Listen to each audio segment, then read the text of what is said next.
Hey guys! At welcome back sa ating mini vlog. For today's video, pupunta kami ng Tiangge and isasama ko kayo. Ayun yung anak ko. Binisan ko na lang siya ng pajama kasi nga Tiangge yung pupuntahan. Baka malam.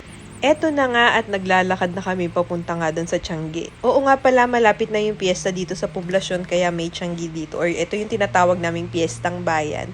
Kasama nga pala namin ayan, yung sister ko, yung dalawang anak niya, tsaka si nanay. And grabe, mapapanood nyo dito sa video namin na talaga namang nabudol yung kanyang mga anak dyan dahil mga nagpabili nga ng laruan.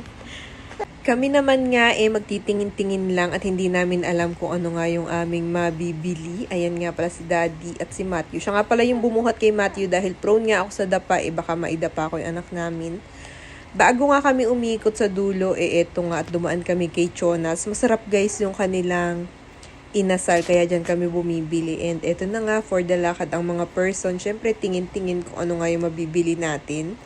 At hindi tayo ganong magpapabudol. Pero yung pamangkin ko guys, ayan. Nasa kalagitnaan pa lang kami nabudol na. Yung asawa ko naman, ayan, nabudol ng butchero nung pabalik na kami. And ayan, may hinintuan na naman siyang bilihan ng toy and nabudol na naman sila. Tignan nyo naman. Ayan, yung si Elijah, ang gusto niya yung manok-manok nga na tumutunog na yan. Si Ate Sadie naman, nakita na naman niya si Peppa Pig kaya bumili na naman siya. Eto nga ang nakabudol sa amin. Cap na pang baby and libre nga yung tatak niya. For 130 pesos lang namin yan nabili. And nakabili rin pala ako ng mangkok guys. 50 pesos ang isa. Bumili ako ng dalawa.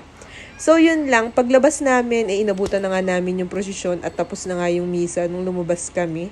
Papakita ko sa inyo.